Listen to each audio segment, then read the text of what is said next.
हाय, आज सकाळी उठले आणि ठरवलं की आपण व्लॉग करूयात. व्लॉग स्टार्ट केल्यानंतर मी गेले आमच्या घरातील शेंडेफळाला ऑफिससाठी सोडायला. तिथून आल्यानंतर मी केला नाश्तानंतर मी थोडं रेडी झाले आणि आज माझा उपवास असल्यामुळे मी माझ्यासाठी केला होता उपवासाचा डोसा. हा डोसा मला खूप जास्त आवडतो आणि हा कसा करायचा हे त्याहून सोपा आहे. त्यासाठी घेतला होता मी भिजवलेला साबुदाणा आणि वरई, या दोघांना मिक्स करून रात्रभर भिजत ठेवायचं आणि त्यांना नंतर मिक्सरमध्ये बारीक करायचं. बारीक झाल्यानंतर त्याची एक डोशासारखं पेस्ट तयार होईल. त्या पेस्टला मी एका भांड्यात काढून घेतलं आणि थोडा वेळ तिथे ठेवलं.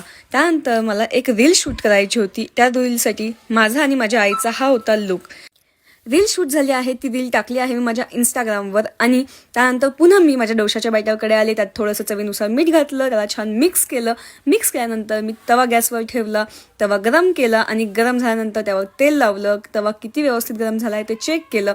परफेक्ट गरम झाला होता आणि माझा डोसा तयार करायला घेतला.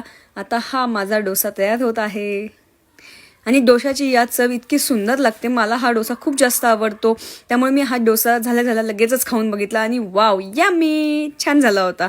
मग मी माझ्या कामाला स्टार्ट केलं. आज माझा वर्क फ्रॉम होम होतं. वर्क फ्रॉम होम असल्यामुळे मी सगळं काम पटकन संपवलं आणि लवकर जिमला गेले. जिमवरून आल्यानंतर मी ठरवलं की जाताच माझ्या बहिणीला म्हणजे शेंडेफळाला घरी घेऊन जाऊयात. मग जिमला केलं बाय बाय आणि अंकिताला केलं हाय हाय.